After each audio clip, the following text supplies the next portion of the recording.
Today I'm going to make history. I'm going to be the first student of Middlebury College to find buried treasure in Lake Champlain. Since the beginning of time, men, and more recently women, and even more recently than that, folks who live outside the gender binary, have fought in wars.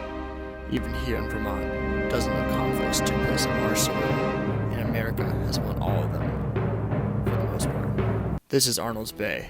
It might not look like it, but this was once the site of a mighty naval struggle.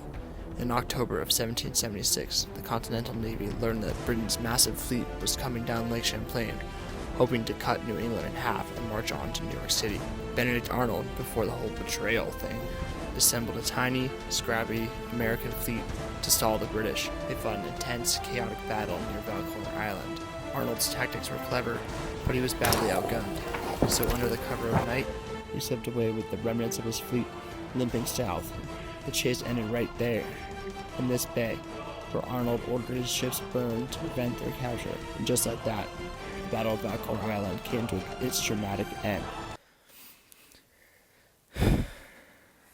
And like any other Middlebury student, I immediately wondered how I could make this historical site about me. As a geography major, I knew I was the only one who could properly document the history of this sacred place.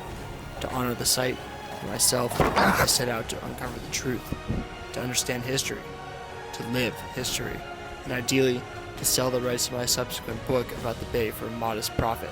I knew that if I wanted to understand Benedict Arnold better and how he ended up in Arnold's Bay, I needed to ask someone who truly knew him and more about him. So I asked my friend and my coach and someone who's been around a long time. Hello. I'm Matt. I coach the Middlebury sailing team, and I also work here at the Maritime Museum. We've been doing a lot of work about Benedict Arnold and Revolutionary War history recently here at the museum, and I've gotten to do some research, so I feel like I know him personally at this point, almost. Oh, okay, you do. Okay, that's good, because I really need to know him. We're standing on the wreck of Arnold's fleet, which was exploded here in October of 1776. And the remains are pretty much right below us. Looks pretty similar to how it would have looked then, including even with the water treatment plant over there? Yeah, no, not the water treatment plant. Oh, okay. No, that wasn't there. Can you kind of account like what that would have looked like for Arnold and his fleet to be here around about 249 years ago, almost a month off? Probably pretty similar weather to this, honestly, except there would have been a whole bunch of huge ships out there shooting cannons at them. Possibly fewer trees than there are now. No water treatment plant. But it was the fall, you know. There were snow. I think there was snow on the mountains at that point. So, I guess what I'm still wondering is like when Arnold crashed into here, was that like a rage quit or was that like a tactical decision? I don't know what rage quit means, but he was trying to do it from a tactical standpoint because he didn't want the British to capture any more of the ships that he had left in his squadron. Arnold's fleet comes in, crashes into shore, and he sets about exploding, blowing his boats apart as the British stay just outside the bay and continue to fire cannons in at him as they were evacuating. They were running up that tall bank over there to get up to the higher ground where the Ferris farm was, and there were cannonballs whizzing over and hitting the farmhouse and hitting the bank. Lieutenant Goldsmith was an officer on the Congress who'd been wounded and the first day up at Valcour Island, and he was close to death, unfortunately, and he was left on board rather than being evacuated. But when the boat exploded, he was shot very high in the air. His body was shot high in the air. Up there? Yeah, up there. So before the events of the fighting on Lake Champlain, which happened in October of 1776, there had been a lot of events up in Montreal. So the Americans had occupied Quebec in late 1775, and then they'd eventually also taken over the city of Montreal.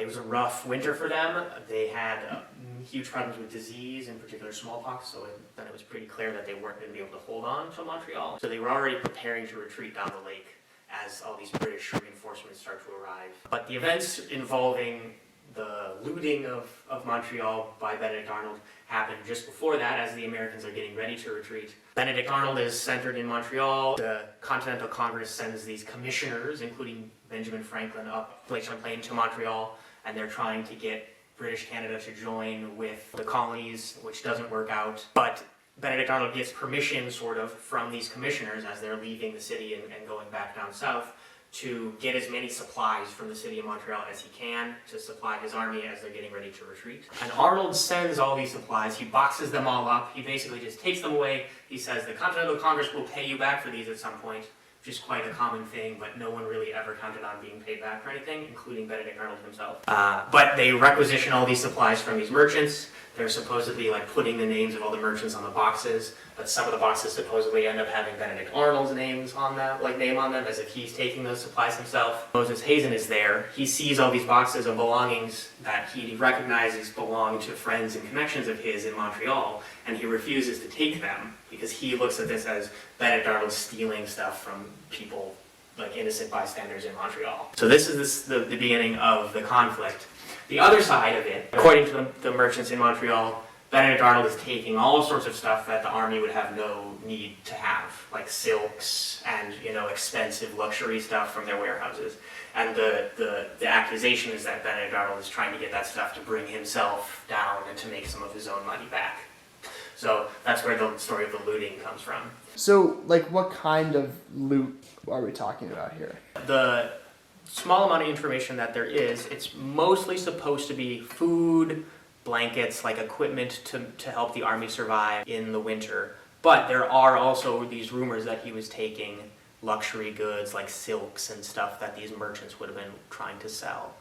There could have been other valuable things in there things too. of value? Is there any possibility that could have made it all the way back down to Arnold's Bay? So much of that stuff was stolen in St. John's, but it's certainly possible because Benedict Arnold was on the very final boat to leave St. John's in this retreat. He does have some history of not always following orders, so okay. Interesting. How Extra much boxes. value would these items have, like, combined? And maybe even, like, in today? Well, if there was any actual money, the money would be like what they call specie, so coins, right? Most coins were like either silver or gold at the time, so. Matt's wise words got me thinking, could there really be a treasure in Lake Champlain? I'm on the Middleburg sailing team, and each time I sailed out of Arnold's Bay, I felt a strange connection to the waters beneath me. So naturally, I wondered, am I destined to find Benedict Arnold's treasure? I knew to find the treasure, I would have to take things further. All of this history is important. It gave me context, but something was still missing.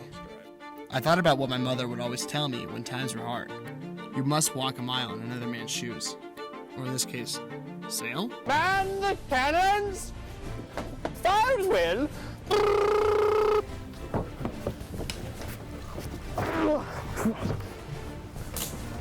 Right now we're standing on the Philadelphia 2, so a replica of the original Philadelphia.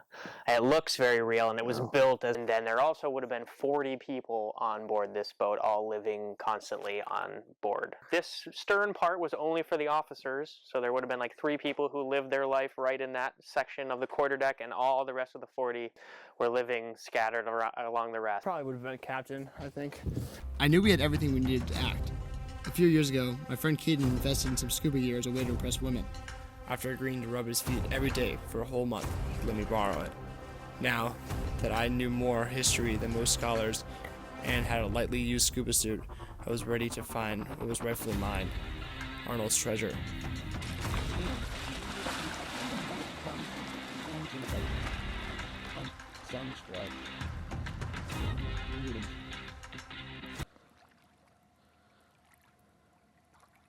As I dove beneath the cold, murky waters of Lake Champlain, I found myself thinking about the Battle of Valcour Island. Maybe it was enough that our sailing team got to be part of the bay's rich history. Maybe it was enough to spend the day with my coach and learn a little more about the place that I'm lucky enough to call home for 4 years. Maybe the real treasure was the friends we made along the way. But then I thought about what my mother would always tell me when times were hard. Treasure doesn't hide forever.